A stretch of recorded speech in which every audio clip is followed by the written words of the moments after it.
Hey, Cancer, Sun, Moon, Rising. This is Donna from Tarot doing your yearly look ahead for 2021. I pulled cards for each house, so I'm just going to get right to it.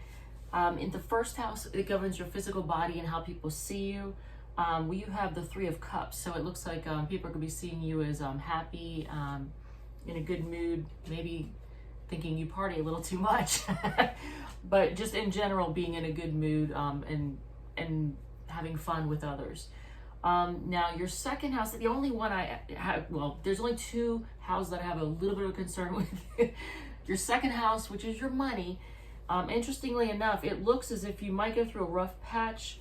You might need to budget more. But for whatever reason, I'm not sure why, there's a couple other areas look like they're doing really well financially. So we'll get to that. Your third house, it has this, well, the reason I say that by the second house is finances, and you have the Eight of Cups. So that's, and it shows, I'll show you the symbolism. It shows somebody walking away. So it may be financial situations that you find yourself walking away from. I'm not really sure. So it may not necessarily be a shortage of money. It just might be a financial situation or something that affects your finances that you walk away from and say, I'm not letting this affect me anymore or affect my money. The star is in your third house of communication, transportation, all that. So, and that's actually really good. I see that as improved communication, and probably maybe your mode of transportation itself gets improved in some way. Your fourth house is home, family, roots. You have what I would call one of the marriage cards, the Two of Cups. That actually is really good for home. I don't know if that means that some of you are going to get married at home, because I would definitely explain why the seventh house has what it has in it. But things are going to be going well with family. I would say don't keep, you might find yourself, if you find yourself wanting to hold on to any kind of old objects out of nostalgia, or because it was something that so-and-so gave you, don't do that. I mean, don't find yourself just holding on to stuff and cluttering your home just because it was something that somebody, you know, your mother who's no longer alive gave you. It's okay to let go of shit. Old shit you don't need that clutters your home, let that shit go. Your fifth house is the other house that I was like, wow. Fifth house is the house of things that bring you pleasure. That includes casual sex. You have the Hangman. Now, unless, I mean, it looks like you're not going to be getting a lot of action unless you're into BDSM because you're being tied up. Look at this. So hopefully that's not the case. So hopefully there's a positive way you surrender and say, I don't know, you know your own sex life and how that's going to work. But Hanged Man in the fifth house of pleasure. But sixth house is your work and your health and all that. You've got the Ace of Cups. Could be a new job, or you know you're just in some way new at your job, doing new things, lots to learn. It's another one of what I call the marriage cards too. You got a lot of marriage cards, it seems like, now that I think about it. I know there are a lot of Cancers getting married this coming year. Look, it looks like a marriage card. And that's in your sixth house of health and work and service and all that. Now, your seventh house of partnership, that's the one that everybody wants to hear about, right? That's the whole reason you tune in. You have the Nine of Pentacles. That's actually great. Look at the symbolism. Everything is going great. So your relationship is going fantastic. Even if by some miracle your finances are not going well, or you're walking away from some kind of financial situation that wasn't well, your relationship is doing fantastic. Happy. Now you may get, there is the one negative, it would be the possibility of taking things for granted and getting too comfortable and letting things slide. Don't be like that person who decides to sit around in sweatpants all the time and just kind of go to shit. Don't do that. Because then instead of having the Nine of Pentacles for 2021, 2022 might have the Tower. You don't want that. So Tower would be like the divorce card, I guess. But yeah, your relationships looks really good. Everything looks fantastic. Financially, you can buy nice You probably buy nice things together, take expensive trips together. Like, you enjoy the good life with your partner. 8th house is death, debt, and all that stuff. Also, shared resources, your partner's money. You have the Ace of Swords, so it looks like you're able to easily get rid of debt, get maybe your partner's finances, get your partner's finances in order. See, here's the Ace of Swords. It cuts through shit that doesn't need to be there. You know, just unnecessary crap. I like this. This is great. In the 9th house, it's the house of religion and philosophy, long distance travel, like for if you take a vacation, you go long distance. And it's also the house of luck. Look at what you have in the house of luck.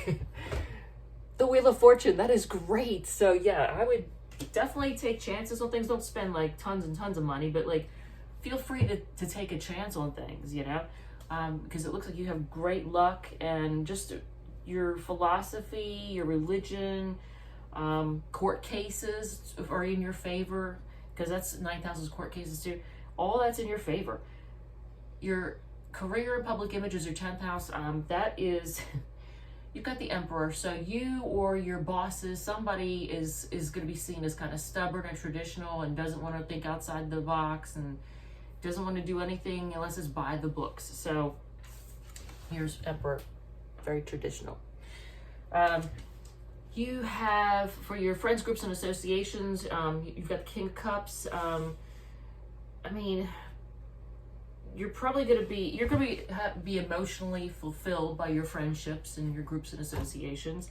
I think the only thing that I might be just on guard for, there might be a friend out there that might try to emotionally manipulate you, because I mean, that could happen. That would be the downside, but I don't see anything bad through that.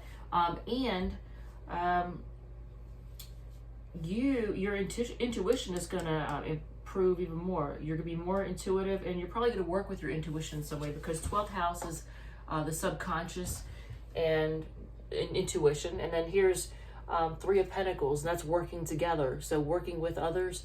It also might have you in some way, shape, or form working with people who are in the clergy, hospitals, jails, working with those people in some capacity. But yeah, everything looks really good. I love the 7th house. Your 4th house with the 2 of Cups there, that looks fantastic. 7th house with 9th of Pentacles, 9th house with the Wheel of Fortune, those all look great. Even the Ace of Cups in your 6th house, it's just good stuff. You got a good year, Cancer. Cancer, Sun, Moon, Rising, and Venus. You've got good stuff going on. And I'm a Cancer, so yay. And I'm gonna do a scratch card for you from the Destiny. What is it? The Cards of Destiny or something like that, from the bookshelf in Winchester, Virginia. And it says, "Hope is like food. You will starve without it." Yeah, hope is. That sounds like a Sagittarian kind of thing, doesn't it? Hope. Always have hope. That's the one thing. If you ever, give up. The people who give up, they have a loss of hope. That's what giving up it truly is. So in the winter months, people suffer depression. Depression is often losing hope. So always have that. All right, so here are Donna's Destiny cards. I'm going to go through, pull 6 cards for you. And as we know, me being a Cancer, it very well might say you're a bitch, or they think you're a bitch, and that's not aimed at any of you all, that's aimed at me, because for whatever reason my cards like to call me a bitch, and I might be, who knows. I say what I think, even if it offends people. At least you know where you stand. Moon and Sag. All right, so let's see. Lighten up. I mean, there's a lot of Cancers that could be serious, that's true. It looks like in 2021 you are going to lighten up, because you got that 3 of Cups going on there. Tell them off. That is awesome. I think I may have done that unintentionally today. Oops. Well, I say what I think, Look, tell them off. Sometimes you gotta, new clothes. I love it. I like new clothes. A blank card is a good thing. It's like a joker, a wild card, anything is possible. And you have 3 of those, so I take that as a good sign. That might be just more of that Wheel of Fortune coming along. Good luck. So lighten up, tell them off, new clothes, and nobody called me a bitch. I freaking love it. All right, Cancer, Sun, Moon, Rising. Oh, and we got to roll to see who is getting the reading, because it just now did Cancer again. So who are doing the 2021 year ahead for next time? It's going to be Leo. So if you have Leo, Sun, Moon, and Rising, we're going to do your 2021 year ahead next. All right? Lighten up.